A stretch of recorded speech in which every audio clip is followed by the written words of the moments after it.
بسم الله الرحمن الرحيم. ألف لام ذلك الكتاب لا ريب فيه هدى للمتقين الذين يؤمنون بالغيب ويقيمون الصلاة ومما رزقناهم ينفقون والذين يؤمنون بما أنزل إليك وما أنزل من قبلك وبالآخرة هم يوقنون أولئك على هدى من ربهم وأولئك هم المفلحون. إن الذين كفروا سواء عليهم أنذرتهم أم لم تنذرهم لا يؤمنون.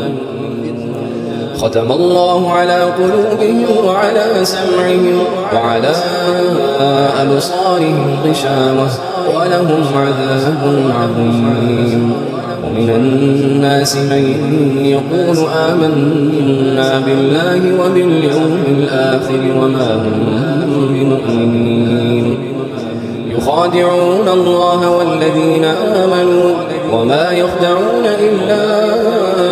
أنفسهم وما يشعرون. في قلوبهم مرض فزادهم الله مرضا ولهم عذاب أليم بما كانوا يكذبون. وإذا قيل لهم لا تفسدوا في الأرض قالوا إنما نحن مصلحون ألا إنهم هم المفسدون ولكن لا يشعرون. وإذا قيل لهم آمنوا كما آمن الناس قالوا أنؤمن كما آمن السفهاء ألا إنهم هم السفهاء ولكن لا يعلمون. وإذا لقوا الذين آمنوا قالوا آمنا وإذا خلوا إلى شياطينهم قالوا إنا معكم إنما نحن مستهزئون. الله يستهزئ بهم ويمدهم في طغيانهم يعمهون. أولئك الذين اشتروا الضلالة بالهدى فما ربحت تجارتهم وما كانوا مهتدين. مثلهم كمثل الذي استوقد نارا فلما أضاءت ما حوله ذهب الله بنورهم وتركهم في ظلمات لا يبصرون. صم بكم عمي فهم لا يرجعون. أو كصيب من السماء فيه ظلمات ورعد وبرق يجعلون أصابعهم في آذانهم من الصواعق حذر الموت والله محيط بالكافرين. يكاد البرق يخطف أبصارهم كلما أضاء لهم مشوا فيه وإذا أظلم عليهم قاموا ولو شاء الله لذهب بسمعهم وأبصارهم إن الله على كل شيء قدير. يا أيها الناس اعبدوا ربكم الذي خلقكم والذين من قبلكم لعلكم تتقون الذي جعل لكم الأرض فراشا والسماء بناء وأنزل من السماء ماء فأخرج به من الثمرات رزقا لكم فلا تجعلوا لله أندادا وأنتم تعلمون. وإن كنتم في ريب مما نزلنا على عبدنا فأتوا بسورة من مثله وادعوا شهداءكم من صادقين فإن لم تفعلوا ولن تفعلوا فاتقوا النار التي وقودها الناس والحجارة أعدت للكافرين وبشر الذين آمنوا وعملوا الصالحات أن لهم جنات تجري من تحتها الأنهار كلما رزقوا منها من ثمرة رزقا قالوا هذا الذي رزقنا من قبل وأتوا به متشابها ولهم فيها أزواج مطهرة وهم فيها خالدون إن الله لا يستحيي أن يضرب مثلا ما بعوضة فما فوقها فأما الذين آمنوا فيعلمون أنه الحق من ربهم وأما الذين كفروا فيقولون ماذا أراد الله بهذا مثلا يضل به كثيرا ويهدي به كثيرا وما يضل به إلا الفاسقين الذين ينقضون عهد الله من بعد ميثاقه ويقطعون ما أمر الله به أن يوصل ويفسدون في الأرض أولئك هم الخاسرون كيف تكفرون بالله وكنتم أمواتا فأحياكم ثم يميتكم ثم يحييكم ثم إليه ترجعون هو الذي خلق لكم ما في الأرض جميعا ثم استوى إلى السماء فسواهن 7 سماوات وهو بكل شيء عليم وإذ قال ربك للملائكة إني جاعل في الأرض خليفة قالوا أتجعل فيها من يفسد فيها ويسفك الدماء ونحن نسبح بحمدك ونقدس لك قال إني أعلم ما لا تعلمون وعلم آدم الأسماء كلها ثم عرضهم على الملائكة فقال أنبئوني بأسماء هؤلاء إن كنتم صادقين قالوا سبحانك لا علم لنا إلا ما علمتنا إنك أنت العليم الحكيم قال يا آدم أنبئهم بأسمائهم فلما أنبأهم بأسمائهم قال ألم أقل لكم إني أعلم غيب السماوات والأرض وأعلم ما تبدون وما كنتم تكتمون وإذ قلنا للملائكة اسجدوا لآدم فسجدوا إلا إبليس أبى واستكبر وكان من الكافرين وقلنا يا آدم اسكن أنت وزوجك الجنة وكلا منها رغدا حيث شئتما ولا تقربا هذه الشجرة فتكونا من الظالمين فأزلهما الشيطان عنها فأخرجهما مما كانا فيه وقلنا اهبطوا بعضكم لبعض عدو ولكم في الأرض مستقر ومتاع إلى حين فتلقى آدم من ربه كلمات فتاب عليه إنه هو التواب الرحيم قلنا اهبطوا منها جميعا فإما يأتينكم مني هدى فمن تبع هداي فلا خوف عليهم ولا هم يحزنون والذين كفروا وكذبوا بآياتنا أولئك أصحاب النار هم فيها خالدون. يا بني إسرائيل اذكروا نعمتي التي أنعمت عليكم وأوفوا بعهدي أوف بعهدكم وإياي فارهبون. وآمنوا بما أنزلت مصدقا لما معكم ولا تكونوا أول كافر به ولا تشتروا بآياتي ثمنا قليلا وإياي فاتقون. ولا تلبسوا الحق بالباطل وتكتموا الحق وأنتم تعلمون. وأقيموا الصلاة وآتوا الزكاة واركعوا مع الراكعين.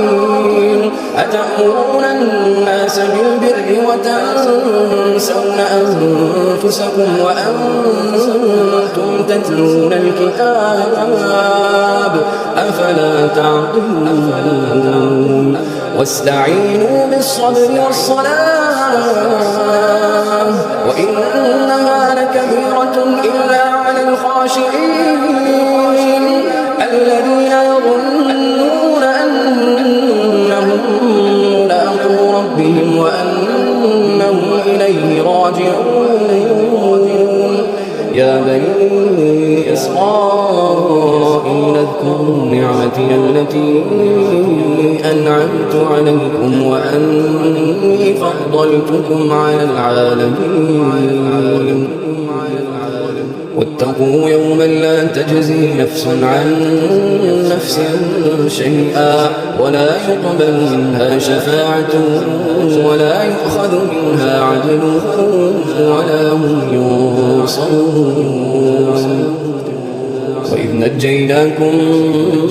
من آل فرعون يسومونكم سوء العذاب يذبحون أبناءكم ويستحيون نساءكم وفي ذلكم بلاء من ربكم عظيم. وإذ فرقنا بكم البحر فأنجيناكم وأغرقنا آل فرعون وأنتم تنظرون. وإذ واعدنا موسى 40 ليلة ثم اتخذتم العجل من بعده وأنتم ظالمون ثم عفونا عنكم من بعد ذلك لعلكم تشكرون. وإذ آتينا موسى الكتاب والفرقان لعلكم تهتدون. وإذ قال موسى لقومه يا قوم إنكم ظلمتم أنفسكم باتخاذكم العجل فتوبوا إلى بارئكم فاقتلوا أنفسكم ذلكم خير لكم عند بارئكم فتاب عليكم إنه هو التواب الرحيم. وإذ قلتم يا موسى لن نؤمن لك حتى نرى الله جهرة فأخذتكم الصاعقة وأنتم تنظرون ثم بعثناكم من بعد موتكم لعلكم تشكرون. وظللنا عليكم الغمام وأنزلنا عليكم المن والسلوى كلوا من طيبات ما رزقناكم وما ظلمونا ولكن كانوا أنفسهم يظلمون.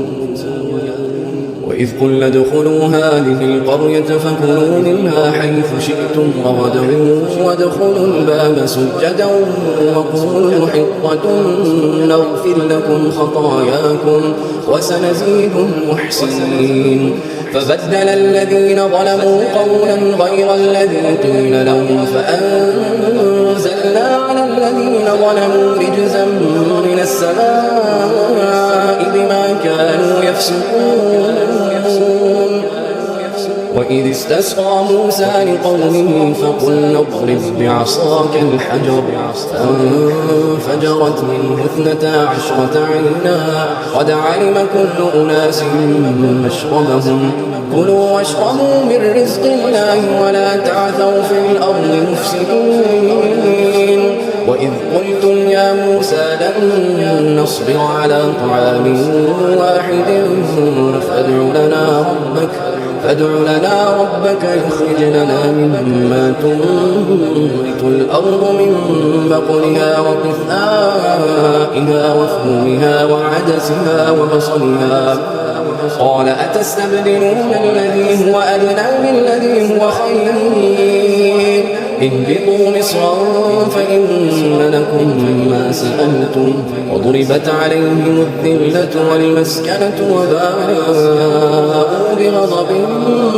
من الله ذلك بأنهم كانوا يكفرون بآيات الله ويقتلون النبيين بغير الحق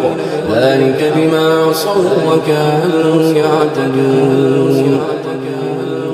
إن الذين آمنوا والذين هادوا والنصارى والصابئين من آمن بالله واليوم الآخر وعمل صالحا فلهم أجرهم عند ربهم ولا خوف عليهم ولا هم يحزنون وإذ أخذنا ميثاقكم ورفعنا فوقكم الطور خذوا ما آتيناكم بقوة واذكروا ما فيه لعلكم تتقون ثم توليتم من بعد ذلك فلولا فضل الله عليكم ورحمته لكنتم من الخاسرين ولقد علمتم الذين اعتدوا منكم في السبت فقلنا لهم كونوا قردة خاسئين فجعلناها نكالا لما بين يديها وما خلفها وموعظة للمتقين وإذ قال موسى لقومه إن الله يأمركم أن تذبحوا بقرة قالوا أتتخذنا هزوا قال أعوذ بالله أن أكون من الجاهلين قالوا ادع لنا ربك يبين لنا ما هي قال إنه يقول إنها بقرة لا فارق ولا بكر عوان بين ذلك فافعلوا ما تؤمرون قالوا ادع لنا ربك يبين لنا ما لونها قال إنه يقول إنها بقرة صفراء فاقع لونها تسر الناظرين قالوا ادع لنا ربك يبين لنا ما هي إن البقرة شابه علينا وإنا إن شاء الله لمهتدون قال إنه يقول إنها بقرة لا ذلول تثير الأرض ولا تسقي الحرث مسلمة لا شية فيها قالوا الآن جئت بالحق فذبحوها وما كانوا يفعلون وإذ قتلتم نفسا فادارأتم فيها والله مخرج ما كنتم تكتمون فقلنا اضربوه ببعضها كذلك يحيي الله الموتى ويريكم آياته لعلكم تعقلون ثم قست قلوبكم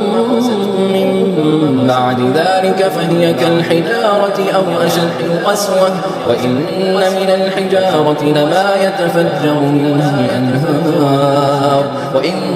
منها لما يشقق فيخرج منه الماء وإن منها لما يهبط من خشية الله وما الله بغافل عما تعملون أفتطمعون أن يؤمنوا لكم وقد كان فريق منهم يسمعون كلام الله ثم يحرفونه من بعد ما عقلوه وهم يعلمون. وإذا لقوا الذين آمنوا قالوا آمنا وإذا خلا بعضهم إلى بعض قالوا أتحدثونهم بما فتح الله عليكم ليحاجوكم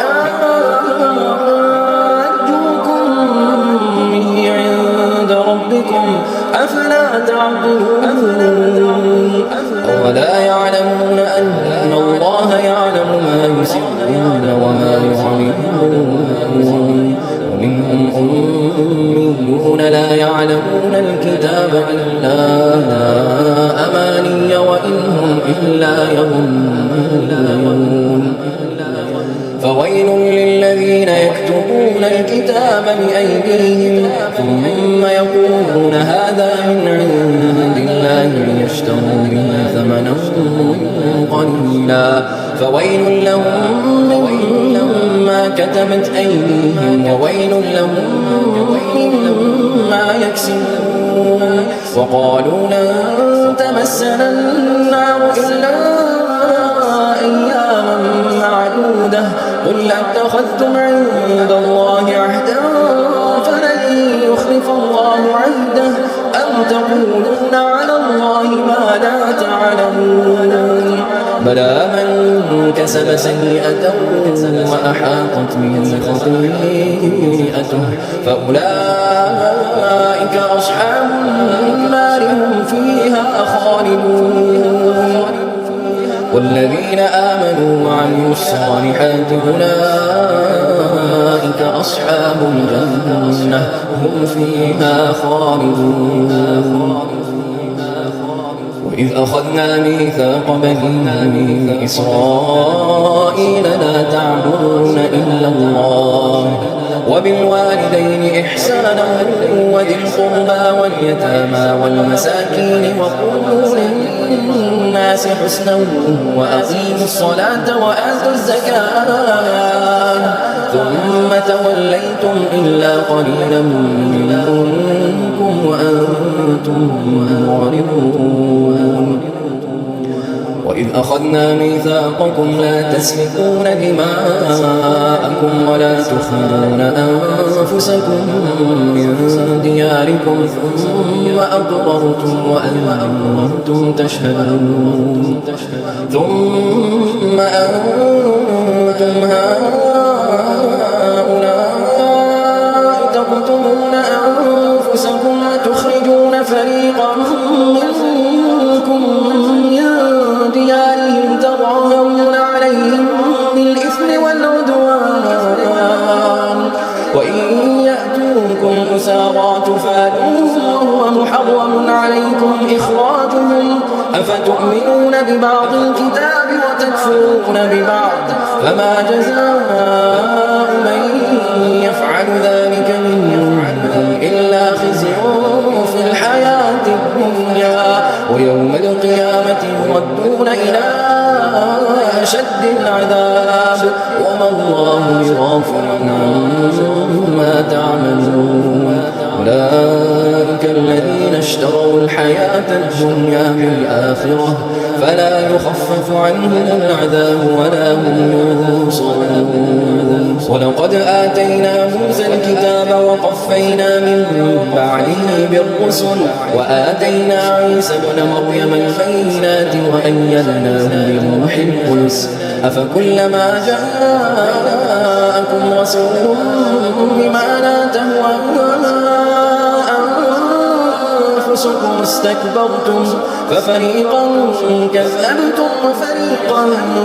تقتلون. وقالوا قلوبنا غلف بل لعنهم الله بكفرهم فقليلا ما يؤمنون. ولما جاءهم كتاب من عند الله مصدق لما معهم وكانوا من قبل يستفتحون على الذين كفروا فلما جاءهم لهم ما عرفوا كفروا به فلعنة الله على الكافرين بئس ما اشتروا به أنفسهم أن يكفروا بما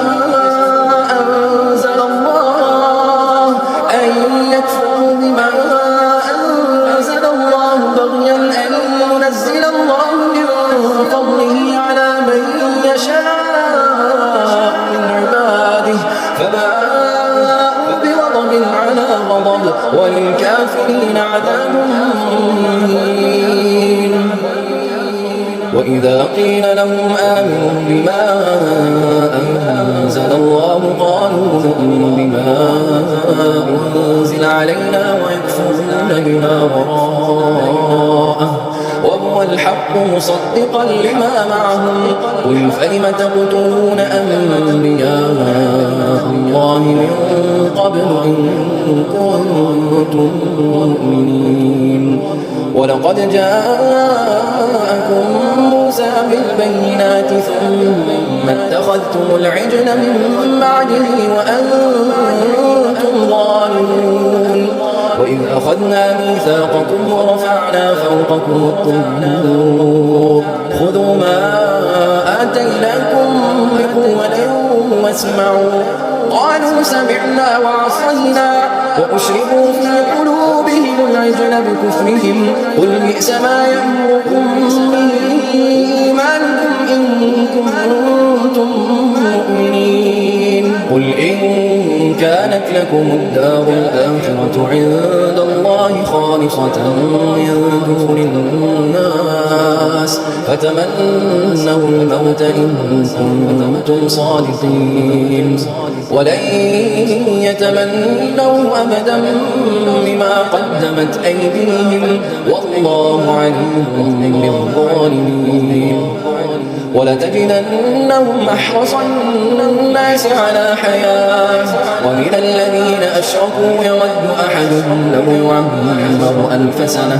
وما هو بمزحزحه من العذاب أن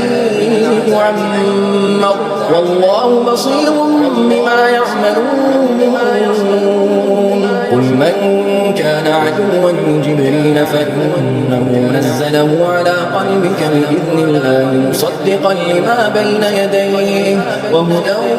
وبشرى للمؤمنين من كان عدوا لله وملائكته ورسله وجبريل وميكال فإن الله عدو للكافرين ولقد أنزلنا إليك آيات بينات وما يكفر بها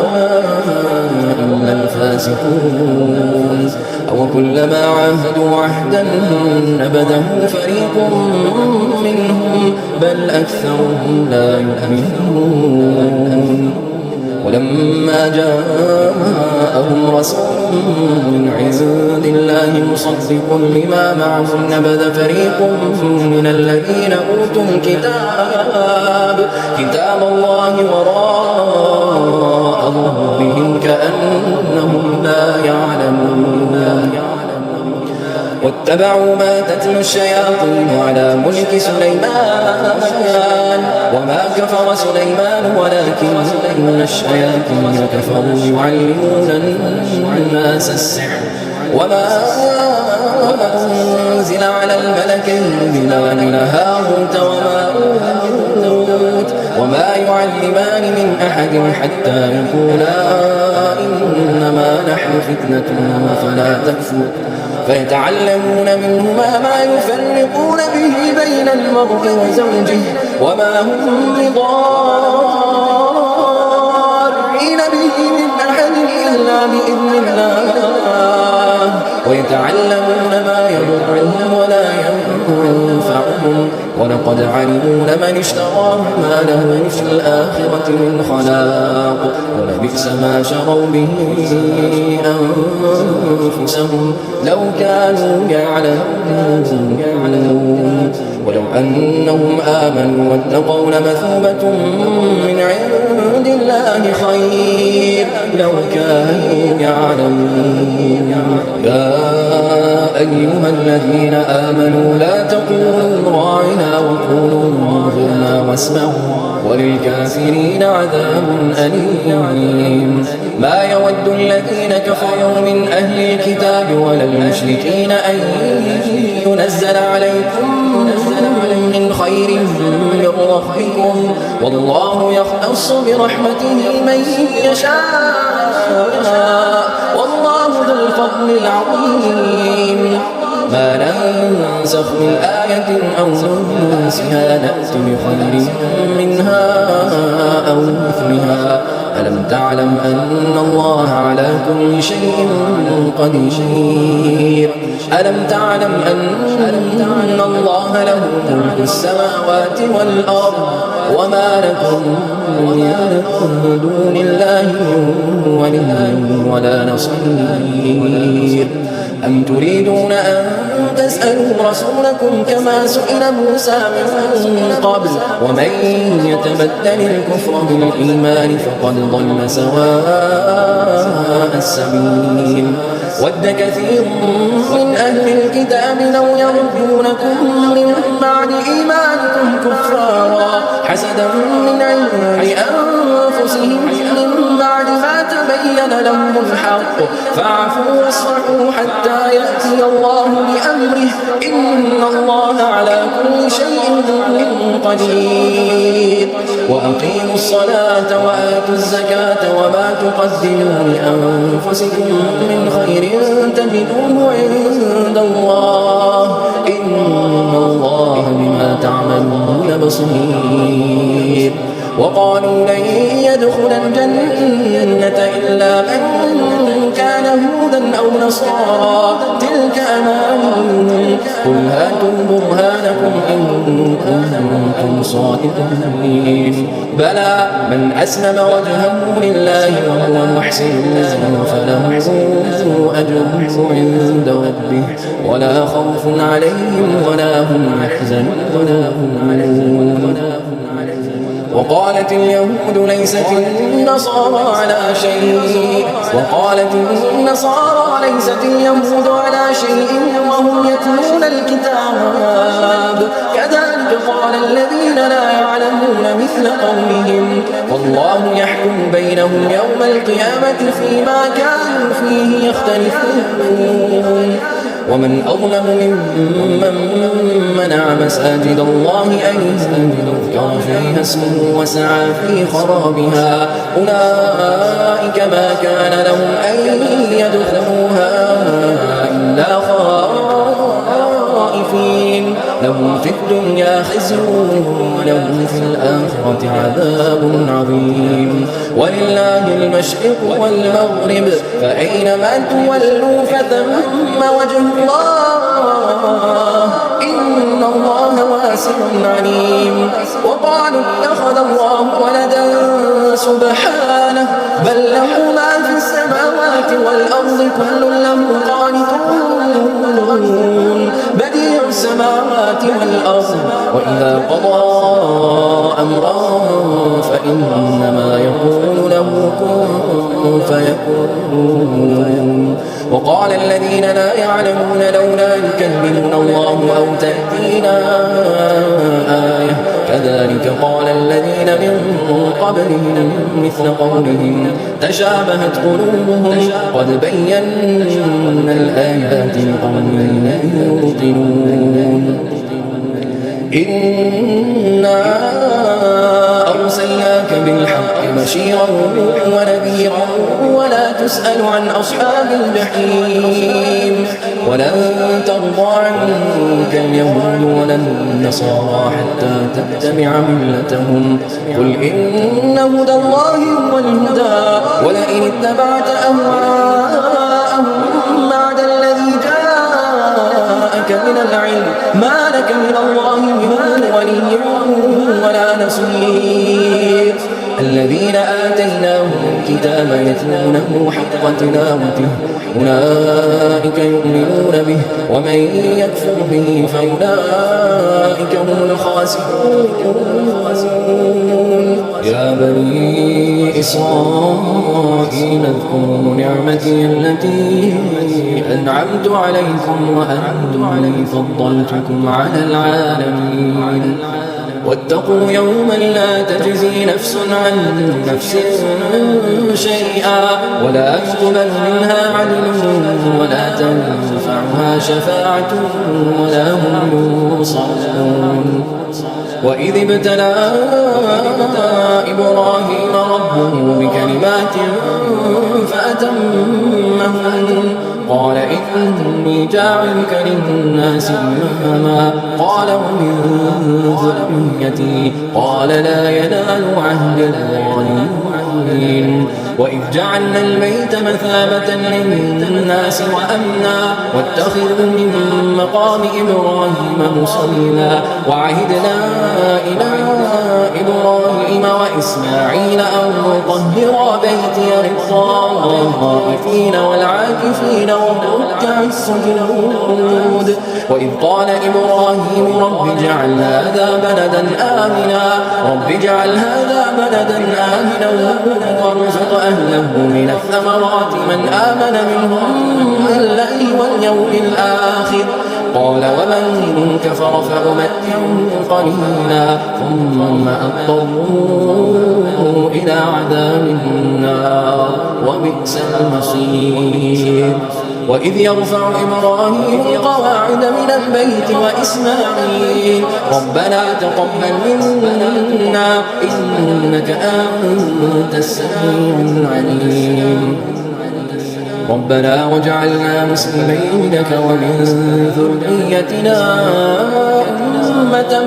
مسلمة لك وأرنا مناسكنا وتب علينا إنك أنت التواب الرحيم ربنا وابعث فيهم رسولا منهم يتلو عليهم آياتك ويعلمهم الكتاب والحكمة ويزكيهم إنك أنت العزيز الحكيم ومن يرغب عن ملة إبراهيم إلا من سفه نفسه ولقد اصطفيناه في الدنيا وإنه في الآخرة لمن الصالحين إذ قال له ربه أسلم قال أسلمت لرب العالمين ووصى بها إبراهيم بنيه ويعقوب يا بني إن الله اصطفى لكم الدين فلا تموتن إلا وأنتم مسلمون أم كنتم شهداء إذ حضر يعقوب الموت إذ قال لبنيه ما تعبدون من بعدي قالوا نعبد إلهك وإله آبائك إبراهيم وإسماعيل وإسحاق إلها واحدا ونحن له مسلمون تلك أمة قد خلت لها ما كسبت ولكم ما كسبتم ولا تسألون عما كانوا يعملون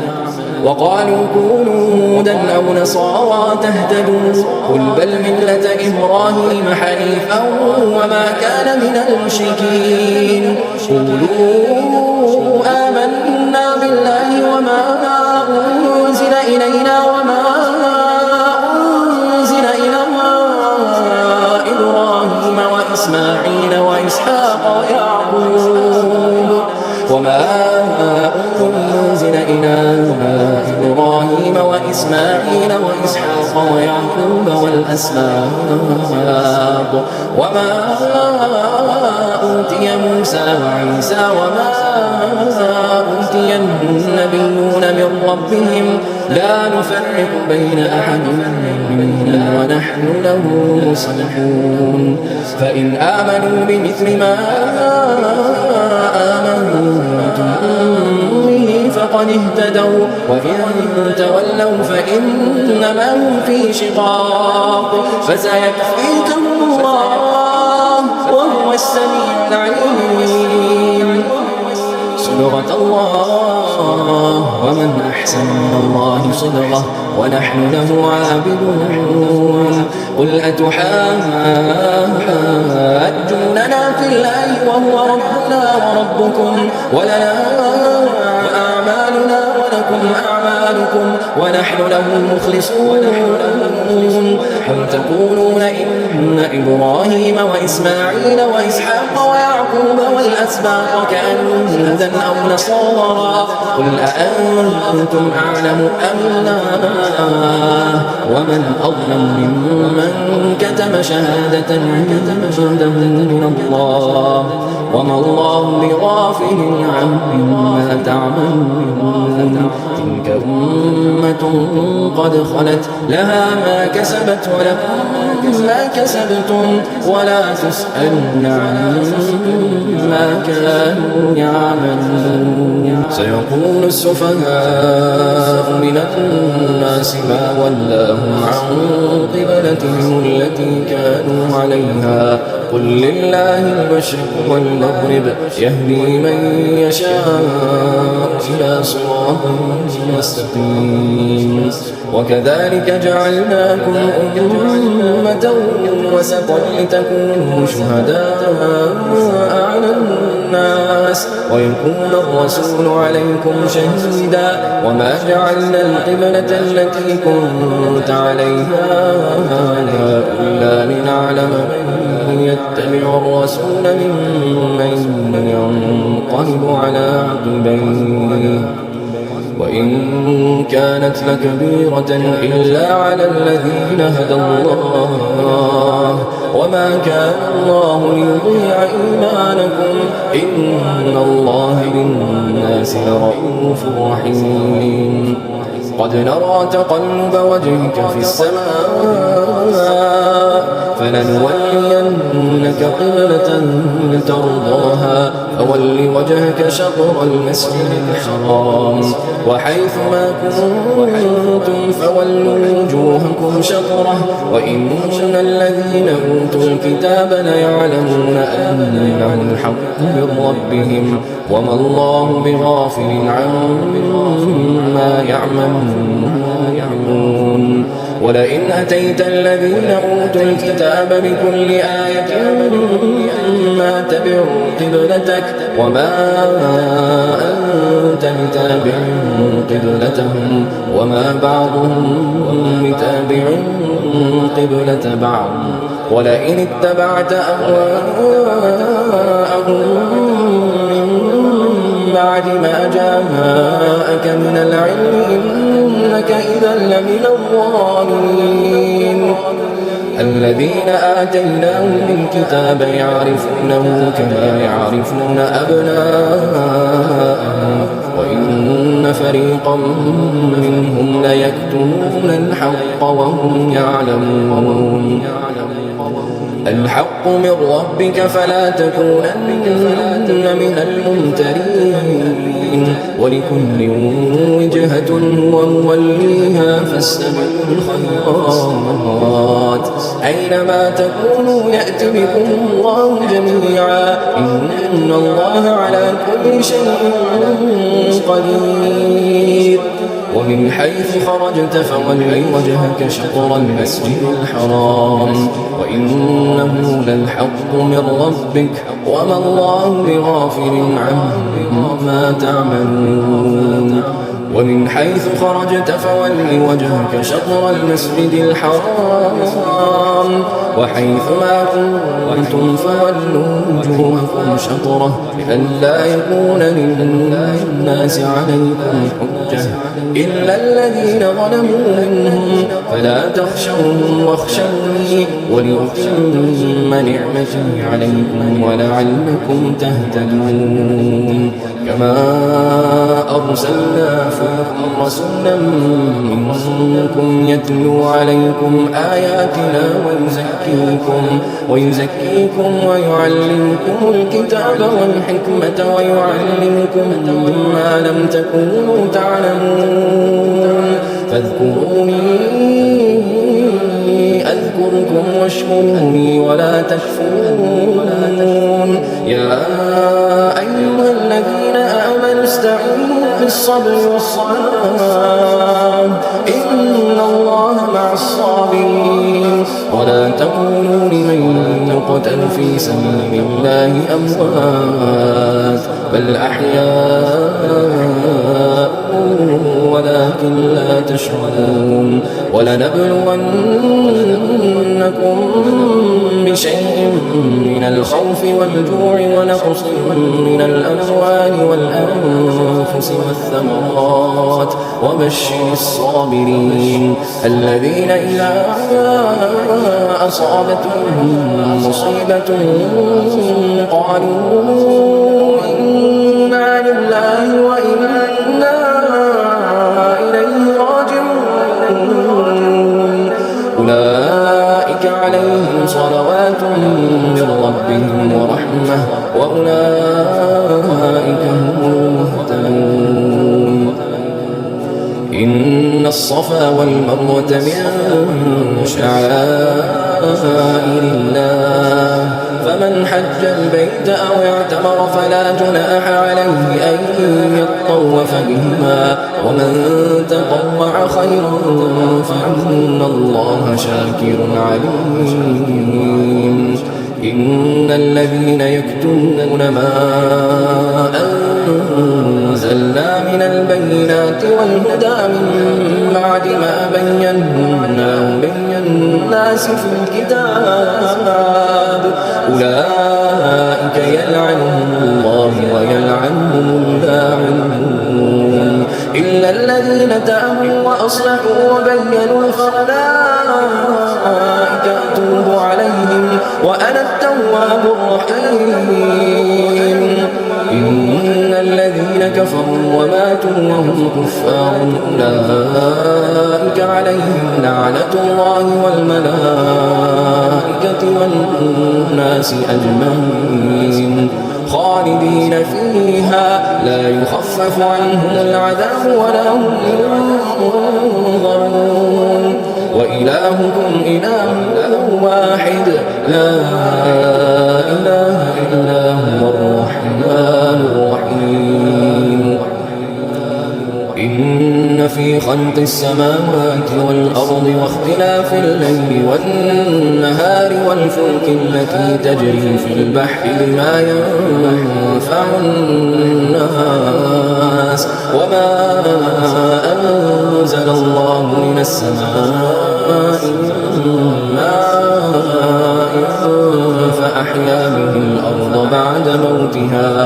فأحيا به الأرض بعد موتها وبث فيها من كل دابة وتصريف الرياح والسحاب المسخر بين السماء والأرض لآيات لقوم يعقلون ومن الناس من يتخذ من دون الله أندادا ومن الناس من يتخذ من دون الله أندادا يحبونهم كحب الله والذين آمنوا أشد حبا لله ولو يرى الذين ظلموا إذ يرون العذاب أن القوة لله جميعا وأن الله شديد العذاب إذ تبرأ الذين اتبعوا من الذين اتبعوا ورأوا العذاب وتقطعت بهم الأسباب وقال الذين اتبعوا لو أن لنا كرة فنتبرأ منهم كما تبرأوا منا كذلك يريهم الله أعمالهم حسرات عليهم وما هم بخارجين من النار يا أيها الناس كلوا مما في الأرض حلالا طيبا ولا تتبعوا خطوات الشيطان إنه لكم عدو مبين إنما يأمركم بالسوء والفحشاء وأن تقولوا على الله ما لا تعلمون وإذا قيل لهم اتبعوا ما أنزل الله قالوا بل نتبع ما ألفينا عليه آباءنا أولو كان آباؤهم لا يعقلون شيئا ولا يهتدون ومثل الذين كفروا كمثل الذي ينعق بما لا يسمع إلا دعاء ونداء صم بكم عمي فهم لا يعقلون يا أيها الذين آمنوا كلوا من طيبات ما رزقناكم واشكروا لله إن كنتم إياه تعبدون إنما حرم عليكم الميتة والدم ولحم الخنزير وما أهل به لغير الله فمن اضطر غير باغ ولا عاد فلا إثم عليه إن الله غفور رحيم إن الذين يكتمون ما أنزل الله من الكتاب ويشترون به ثمنا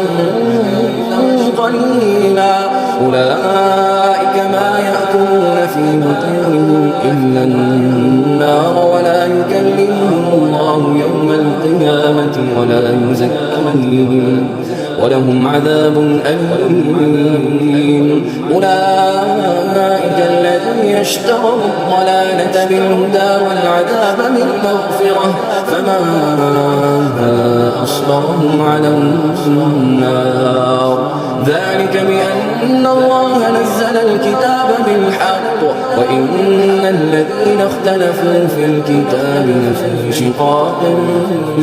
بعيد ليس البر أن تولوا وجوهكم قبل المشرق والمغرب ولكن البر من آمن بالله واليوم الآخر والملائكة والكتاب والنبيين وآتى المال على حبه ذوي القربى واليتامى والمساكين وابن السبيل والسائلين وفي الرقاب وأقام الصلاة وآتى الزكاة والموفون بعهدهم إذا عاهدوا والصابرين في البأساء والضراء وحين البأس أولئك الذين صدقوا وأولئك هم المتقون يا أيها الذين آمنوا كتب عليكم القصاص في القتلى الحر بالحر والعبد بالعبد والأنثى بالأنثى فمن عفي له من أخيه شيء فاتباع بالمعروف وأداء إليه بإحسان ذلك تخفيف من ربكم ورحمة فمن اعتدى بعد ذلك فله عذاب أليم ولكم في القصاص حياة يا أولي الألباب لعلكم تتقون كتب عليكم إذا حضر أحدكم الموت إن ترك خيرا الوصية للوالدين والأقربين بالمعروف حقا على المتقين فمن بدله بعدما سمعه فإنما إثمه على الذين يبدلونه إن الله سميع عليم فمن خاف من موص جنفا أو إثما فأصلح بينهم فلا إثم عليه إن الله غفور رحيم يا أيها الذين آمنوا كتب عليكم الصيام كما كتب على الذين من قبلكم لعلكم تتقون أياما معدودات فمن كان منكم مريضا أو على سفر فعدة من أيام أخر وعلى الذين يطيقونه فدية طعام مسكين فمن تطوع خيرا فهو خير له وأن تصوموا خير لكم إن كنتم تعلمون شهر رمضان الذي أنزل فيه القرآن هدى للناس وبينات من الهدى والفرقان فمن شهد منكم الشهر فليصم ومن كان مريضا أو على سفر فعدة من أيام أخر يريد الله بكم اليسر ولا يريد بكم العسر ولتكملوا العدة ولتكبروا الله على ما هداكم ولعلكم تشكرون وإذا سألك عبادي عني فإني قريب أجيب دعوة الداع إذا دعان فليستجيبوا لي وليؤمنوا بي لعلهم يرشدون أحل لكم ليلة الصيام الرفث إلى نسائكم هن لباس لكم وأنتم لباس لهم علم الله أنكم كنتم تختانون أنفسكم فتاب عليكم وعفى عنكم فالآن باشروهن وابتغوا ما كتب الله لكم وكلوا واشربوا حتى يتبين لكم الخيط الأبيض من الخيط الأسود من الفجر ثم أتموا الصيام إلى الليل ولا تباشروهن وأنتم عاكفون في المساجد تلك حدود الله فلا تقربوها كذلك يبين الله آياته للناس لعلهم يتقون ولا تأكلوا أموالكم بينكم بالباطل وتدلوا بها إلى الحكام لتأكلوا فريقا من أموال الناس بالإثم وأنتم تعلمون يسألونك عن الأهلة قل هي مواقيت للناس والحج وليس البر بأن تأتوا البيوت من ظهورها ولكن البر من اتقى وأتوا البيوت من أبوابها واتقوا الله لعلكم تفلحون وقاتلوا في سبيل الله الذين يقاتلونكم ولا تعتدوا إن الله لا يحب المعتدين واقتلوهم حيث ثقفتموهم وأخرجوهم من حيث أخرجوكم والفتنة أشد من القتل ولا تقاتلوهم عند المسجد الحرام حتى يقاتلوكم فيه فإن قاتلوكم فاقتلوهم كذلك جزاء الكافرين فإن انتهوا فإن الله غفور رحيم وقاتلوهم حتى لا تكون فتنة ويكون الدين لله فإن انتهوا فلا عدوان إلا على الظالمين الشهر الحرام بالشهر الحرام والحرمات قصاص فمن اعتدى عليكم فاعتدوا عليه بمثل ما اعتدى عليكم واتقوا الله واعلموا أن الله مع المتقين وأنفقوا في سبيل الله ولا تلقوا بأيديكم إلى التهلكة وأحسنوا إن الله يحب المحسنين وأتموا الحج والعمرة لله فإن أحسنتم فما استيسر من الهدي ولا تحلقوا رؤوسكم حتى يبلغ الهدي محله فمن كان منكم مريضا أو به أذى من رأسه ففدية من صيام أو صدقة أو نسك فإذا أمنتم فمن تمتع بالعمرة إلى الحج فما استيسر من الهدي فمن لم يجد فصيام 3 أيام في الحج و7 إذا رجعتم تلك 10 كاملة ذلك لمن لم يكن أهله حاضر المسجد الحرام واتقوا الله واعلموا أن الله شديد العقاب. الحج أشهر معلومات فمن فرض فيهن الحج فلا رفث ولا فسوق ولا جدال في الحج وما تفعلوا من خير يعلمه الله وتزودوا فإن خير الزاد التقوى واتقون يا أولي الألباب ليس عليكم جناح أن تبتغوا فضلا من ربكم فإذا أفضتم من عرفات فاذكروا الله عند المشعر الحرام واذكروا كما هداكم وإن كنتم من قبله لمن الضالين.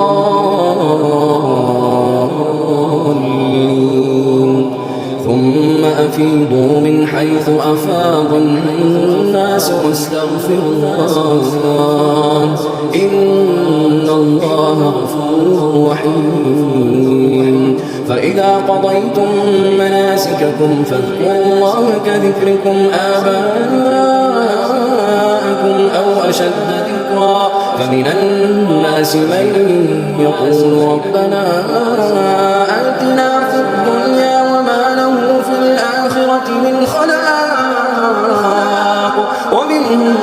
من يقول ربنا آتنا في الدنيا حسنة وفي الآخرة حسنة وقنا عذاب النار أولئك لهم نصيب مما كسبوا والله سريع الحساب. واذكروا الله في أيام معدودات فمن تعجل في يومين فلا إثم عليه ومن تأخر فلا إثم عليه من اتقى واتقوا الله واعلموا أنكم إليه تحشرون. ومن الناس من يعجبك قوله في الحياة الدنيا ويشهد الله على ما في قلبه وهو ألد الخصام وإذا تولى سعى في الأرض ليفسد فيها ويهلك الحرث والنسل والله لا يحب الفساد. وإذا قيل له اتق الله أخذته العزة بالإثم فحسبه جهنم ولبئس المهاد. ومن الناس من يشري نفسه ابتغاء مرضات الله والله رؤوف بالعباد. يا أيها الذين آمنوا ادخلوا في السلم كافة ولا تتبعوا خطوات الشيطان إنه لكم عدو مبين. فإن زللتم من بعد ما جاءتكم البينات فاعلموا أن الله عزيز حكيم. هل ينظرون إلا أن يأتيهم الله في ظلل من الغمام والملائكة وقضي الأمر وإلى الله ترجع الأمور. سل بني إسرائيل كم آتيناهم من آية بينة ومن يبدل نعمة الله من بعد ما جاءته فإن الله شديد العقاب. زين للذين كفروا الحياة الدنيا ويسخرون من الذين آمنوا والذين اتقوا فوقهم يوم القيامة والله يرزق من يشاء بغير حساب. كان الناس أمة واحدة فبعث الله النبيين مبشرين ومنذرين وأنزل معهم الكتاب بالحق ليحكم بين الناس فيما اختلفوا فيه وما اختلف فيه إلا الذين أوتوه من بعد ما جاءتهم البينات بغيا بينهم فهدى الله الذين آمنوا لما اختلفوا فيه من الحق بإذنه والله يهدي من يشاء إلى صراط مستقيم. أم حسبتم أن تدخلوا الجنة ولما يأتكم مثل الذين خلوا من قبلكم مستهم البأساء والضراء وزلزلوا حتى يقول الرسول والذين آمنوا معه متى نصر الله ألا إن نصر الله قريب ألا إن نصر الله قريب. يسألونك ماذا ينفقون قل ما أنفقتم من خير فللوالدين والأقربين واليتامى والمساكين وابن السبيل وما تفعلوا من خير فإن الله به عليم. كتب عليكم القتال وهو كره لكم وعسى أن تكرهوا شيئا وهو خير لكم وعسى أن تحبوا شيئا وهو شر لكم والله يعلم وأنتم لا تعلمون. يسألونك عن الشهر الحرام قتال فيه قل قتال فيه كبير وصد عن سبيل الله وكفر به والمسجد الحرام وإخراج أهله منه أكبر عند الله والفتنة أكبر من القتل ولا يزالون يقاتلونكم حتى يردوكم عن دينكم إن استطاعوا ومن يرتد منكم عن دينه فيمت وهو كافر فأولئك حبطت أعمالهم في الدنيا والآخرة وأولئك أصحاب النار هم فيها خالدون. إن الذين آمنوا والذين هاجروا وجاهدوا في سبيل الله أولئك يرجون رحمة الله والله غفور رحيم. يسألونك عن الخمر والميسر قل فيهما إثم كبير ومنافع للناس وإثمهما أكبر من نفعهما ويسألونك ماذا ينفقون قل العفو كذلك يبين الله لكم الآيات لعلكم تتفكرون الدنيا والآخرة. ويسألونك عن اليتامى قل إصلاح لهم خير وإن تخالطوهم فإخوانكم والله يعلم المفسد من المصلح ولو شاء الله لأعنتكم إن الله عزيز حكيم. ولا تنكحوا المشركات حتى يؤمنن ولأمة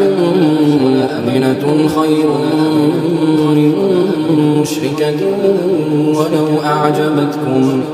ولا تنكحوا المشركين حتى يؤمنوا ولعبد مؤمن خير من مشرك ولو أعجبكم أولئك يدعون إلى النار والله يدعو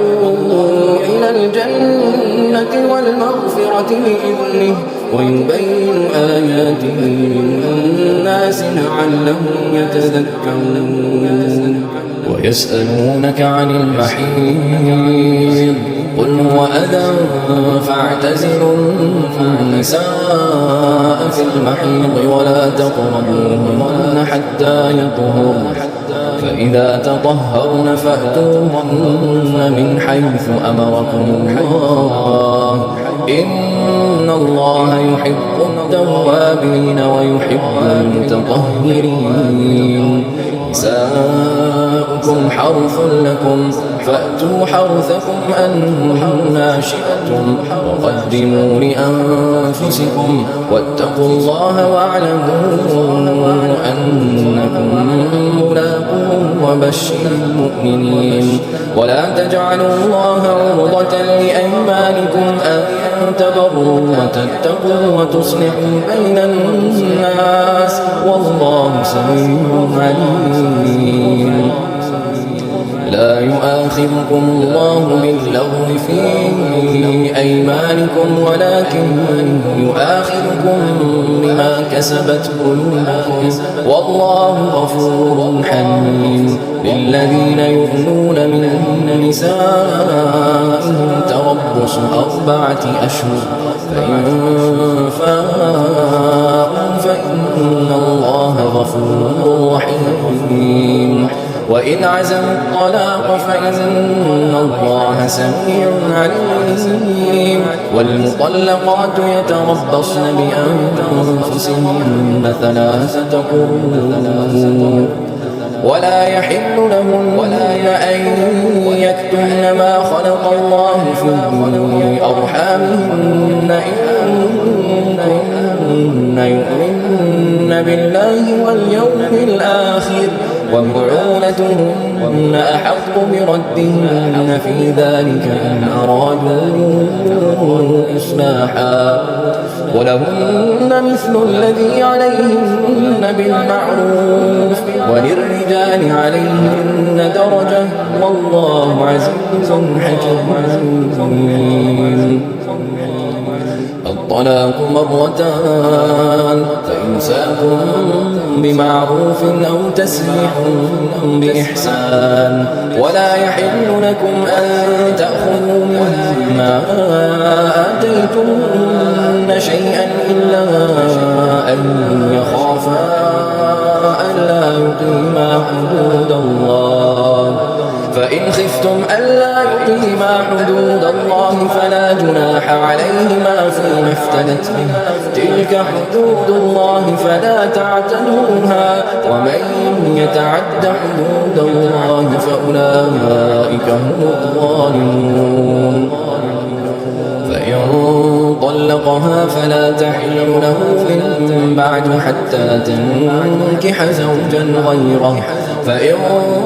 طلقها فلا جناح عليهما أن يتراجعا إن ظنا أن يقيما حدود الله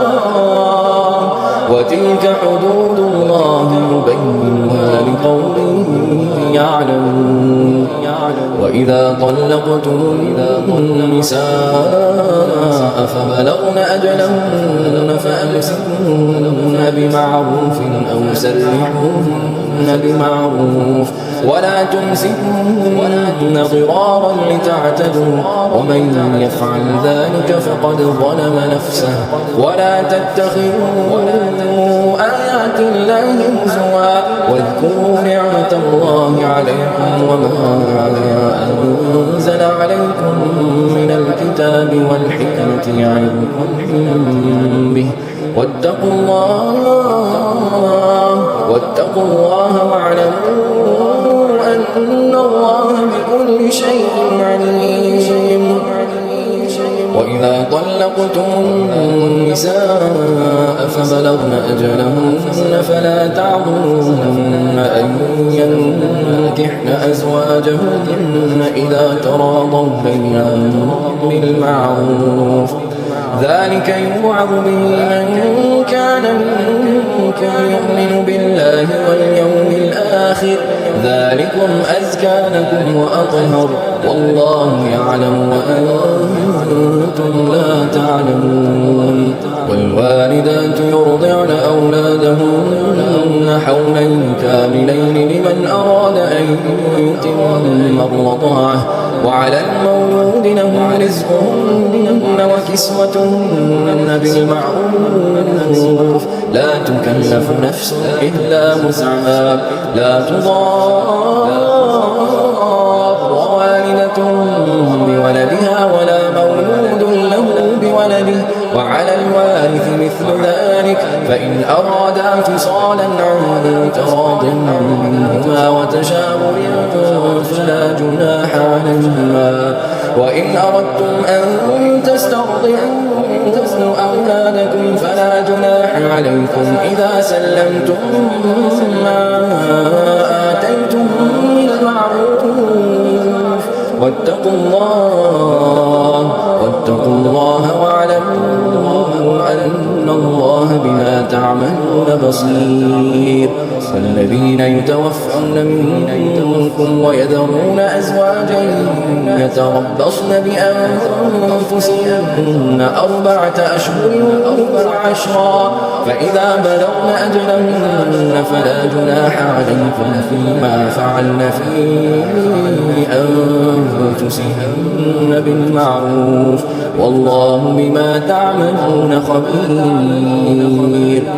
ولا جناح عليكم فيما عرضتم به من خطبة النساء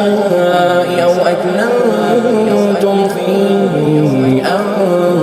أنفسكم علم الله أنكم ستذكرونهن ولكن لا تواعدوهن سرا إلا أن تقولوا قولا معروفا ولا تعزموا عقدة النكاح حتى يبلغ الكتاب أجله واعلموا أن الله يعلم ما في أنفسكم فاحذروه واعلموا أن الله غفور حليم. لا جناح عليكم إن طلقتم النساء ما لم تمسوهن أو تفرضوا لهن فريضة ومتعوهن على الموسع قدره وعلى المقتر قدره متاعا بالمعروف حقا على المحسنين. وإن طلقتموهن من قبل أن تمسوهن وقد فرضتم لهن فريضة فنصف ما فرضتم إلا أن يعفون أو يعفو الذي بيده عقدة النكاح وأن تعفوا أقرب للتقوى ولا تنسوا الفضل بينكم إن الله بما تعملون بصير. حافظوا على الصلوات والصلاة الوسطى وقوموا لله قانتين. فإن خفتم فرجالا أو ركبانا فإذا أمنتم فاذكروا الله كما علمكم ما لم تكونوا تعلمون. والذين يتوفون منكم ويذرون أزواجا وصية لأزواجهم متاعا إلى الحول غير إخراج فإن خرجن فلا جناح عليكم فيما فعلن في أنفسهن بالمعروف والله عزيز حكيم وللمطلقات متاع بالمعروف حقا على المتقين كذلك يبين الله لكم آياته لعلكم تعقلون ألم تر إلى الذين خرجوا من ديارهم وهم ألوف حذر الموت فقال لهم الله موتوا ثم أحياهم إن الله لذو فضل على الناس ولكن أكثر الناس لا يشكرون وقاتلوا في سبيل الله واعلموا أن الله سميع عليم من ذا الذي يقرض الله قرضا حسنا فيضاعفه له أضعافا كثيرة والله يقبض ويبسط وإليه ترجعون ألم تر إلى الملأ من بني إسرائيل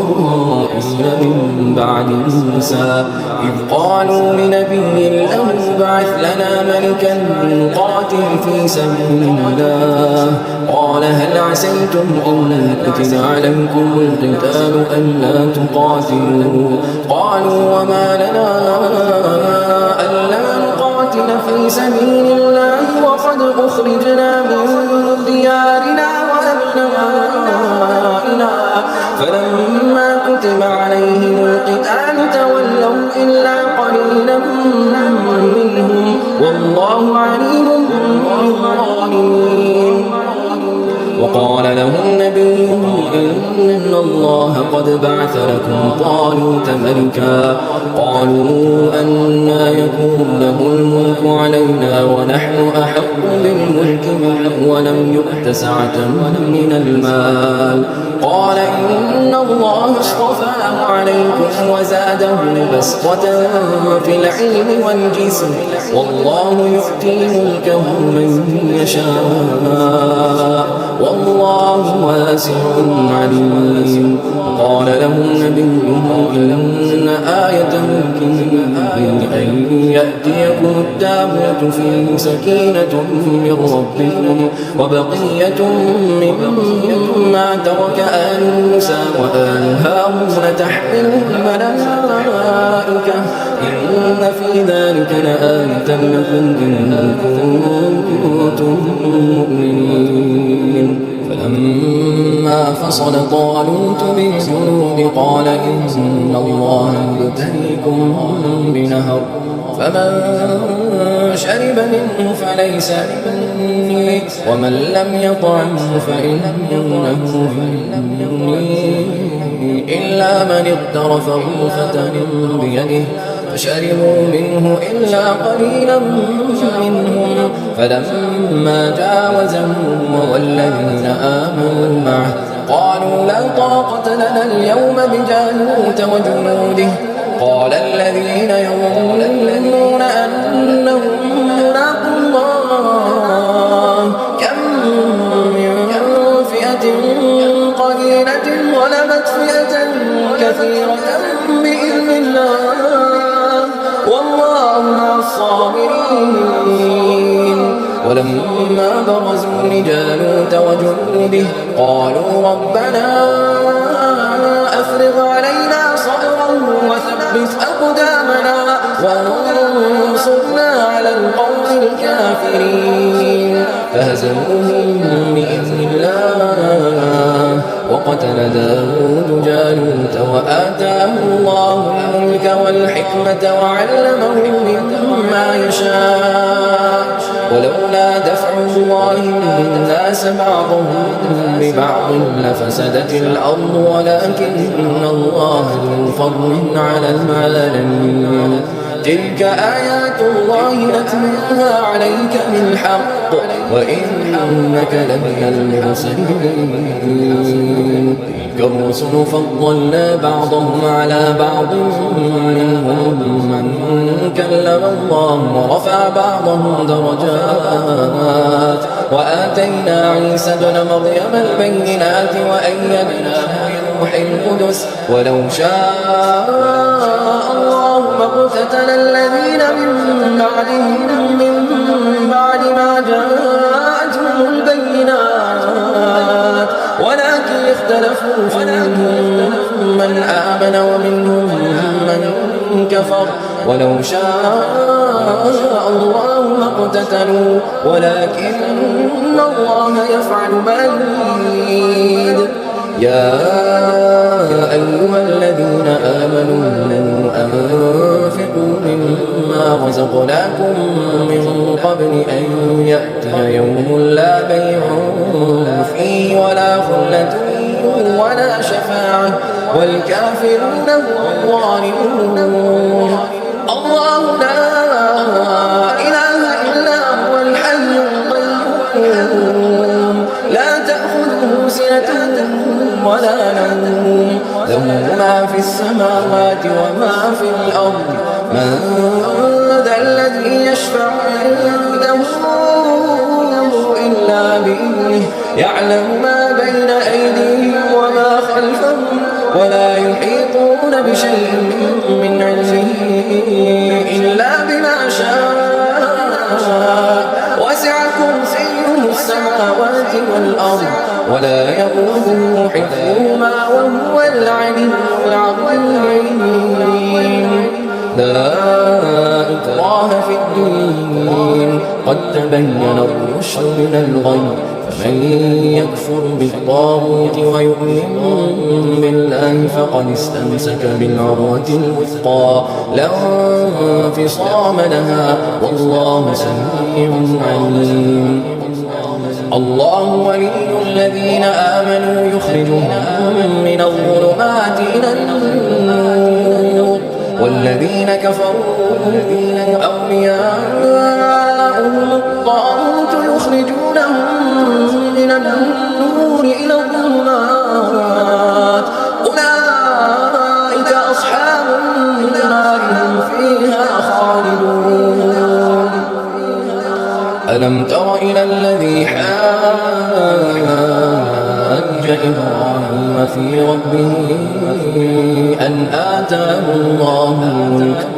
إذ قال إبراهيم ربي الذي يحيي ويميت قال أنا أحيي وأميت قال إبراهيم فإن الله يأتي بالشمس من المشرق فأت بها من المغرب فبهت الذي كفر والله لا يهدي القوم الظالمين أو كالذي مر على قرية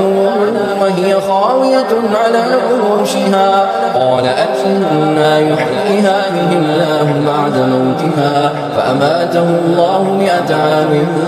ثم بعثه قال كم لبثت قال لبثت يوما أو بعض يوم قال بل لبثت 100 عام فانظر إلى طعامك وشرابك لم يتسنه وانظر إلى حمارك ولنجعلك آية للناس وانظر إلى العظام كيف ننشزها ثم نكسوها لحما فلما تبين له قال أعلم أن الله على كل شيء قدير وإذ قال إبراهيم رب أرني كيف تحيي الموتى قال أولم تؤمن قال بلى ولكن ليطمئن قلبي قال فخذ 4 من الطير فصرهن إليك ثم اجعل على كل جبل منهن جزءا ثم ادعهن يأتينك سعيا واعلم أن الله عزيز حكيم مثل الذين ينفقون أموالهم في سبيل الله كمثل حبة أنبتت 7 سنابل في كل سنبلة 100 حبة والله يضاعف لمن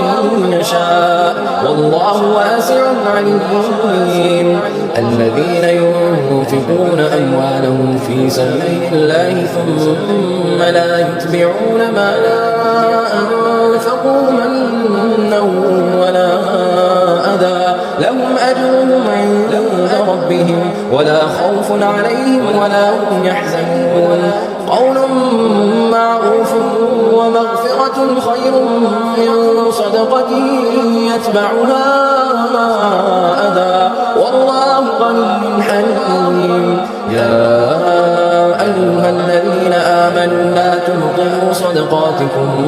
بالمن والأذى كالذي ينفق ماله رئاء الناس ولا يؤمن بالله واليوم الآخر فمثله كمثل صفوان عليه تراب فأصابه وابل فتركه صلدا لا يقدرون على شيء مما كسبوا والله لا يهدي القوم الكافرين. ومثل الذين ينفقون أموالهم ابتغاء مرضات الله وتثبيتا من أنفسهم كمثل جنة بربوة أصابها وابل فآتت أكلها ضعفين فإن لم يصبها وابل فطل والله بما تعملون بصير. أيود أحدكم أن تكون له جنة من نخيل وأعناب تجري من تحتها الأنهار له فيها من كل الثمرات وأصابه الكبر وله ذرية ضعفاء فأصابها إعصار فيه نار فاحترقت كذلك يبين الله لكم الآيات لعلكم تتفكرون. يا أيها الذين آمنوا أنفقوا من طيبات ما كسبتم ومما أخرجنا لكم من الأرض ولا تيمموا الخبيث منه تنفقون ولستم لآخذه إلا أن تغمضوا فيه واعلموا أن الله غني حميد. الشيطان يعدكم الفقر ويأمركم بالفحشاء والله يعدكم مغفرة منه وفضلا والله واسع عليم. يؤتي الحكمة من يشاء ومن يؤت الحكمة فقد أوتي خيرا كثيرا وما يذكر إلا أولو الألباب. وما أنفقتم من نفقة أو نذرتم من نذر فإن الله يعلمه وما للظالمين من أنصار. إن تبدوا الصدقات فنعما هي وإن تخفوها وتؤتوها الفقراء فهو خير لكم ويكفر عنكم من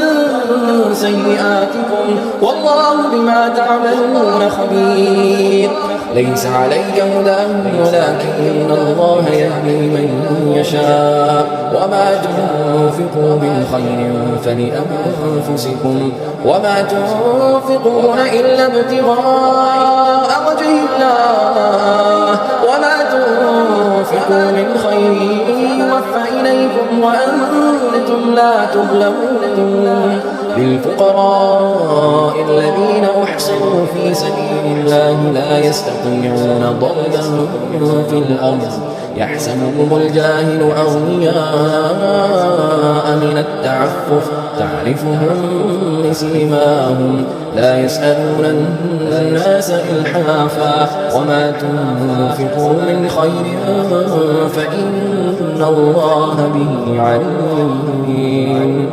الذين ينفقون أموالهم بالليل والنهار سرا وعلانية فلهم أجرهم عند ربهم ولا خوف عليهم ولا هم يحزنون الذين يأكلون الربا لا يقومون إلا كما يقوم الذي يتخبطه الشيطان من المس ذلك بأنهم قالوا إنما البيع مثل الربا وأحل الله البيع وحرم الربا فمن جاءه موعظة من ربه فانتهى فله ما سلف وأمره إلى الله ومن عاد فأولئك أصحاب النار هم فيها خالدون يمحق الله الربا ويربي الصدقات والله لا يحب كل كفار أثيم إن الذين آمنوا وعملوا الصالحات وأقاموا الصلاة وآتوا الزكاة لهم أجرهم عند ربهم ولا خوف عليهم ولا هم يحزنون يا أيها الذين آمنوا اتقوا الله وذروا ما بقي من الربا إن كنتم مؤمنين فإن لم تفعلوا فأذنوا بحرب من الله ورسوله وإن تبتم فلكم رؤوس أموالكم لا تظلمون ولا تظلمون وإن كان ذو عسرة فنظرة إلى ميسرة وأن تصدقوا خير لكم إن كنتم تعلمون واتقوا يوما ترجعون فيه إلى الله ثم توفى كل نفس ما كسبت لا يظلمون يا أيها الذين آمنوا إذا تداينتم بدين إلى أجل مسمى فاكتبوه وليكتب بينكم كاتب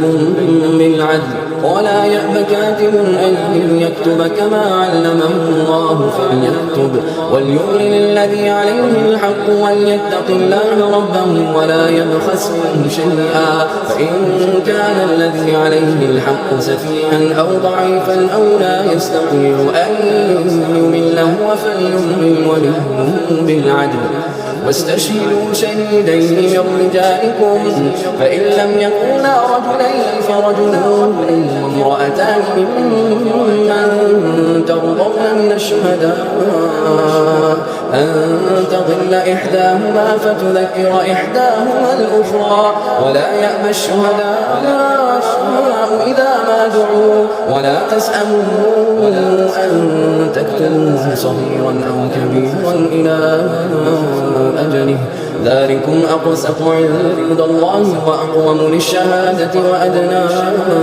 ألا ترتابوا إلا أن تكون تجارة حاضرة تديرونها بينكم فليس عليكم جناح ألا تكتبوها وأشهدوا إذا تبايعتم ولا يضار كاتب ولا شهيد وإن تفعلوا فإنه فسوق بكم واتقوا الله ويعلمكم الله والله بكل شيء عليم وإن كنتم على سفر ولم تجدوا كاتبا فرهان مقبوضة فإن أمن بعضكم بعضا فليؤدي الذي اؤتمن أمانته وليتق الله ربه ولا تكتموا الشهادة ومن يكتمها فإنه آثم قلبه والله بما تعملون عليم لله ما في السماوات وما في الأرض وإن تبدوا ما في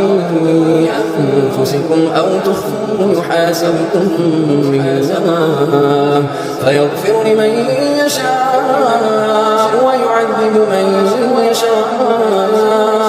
والله على كل شيء قدير آمن الرسول بما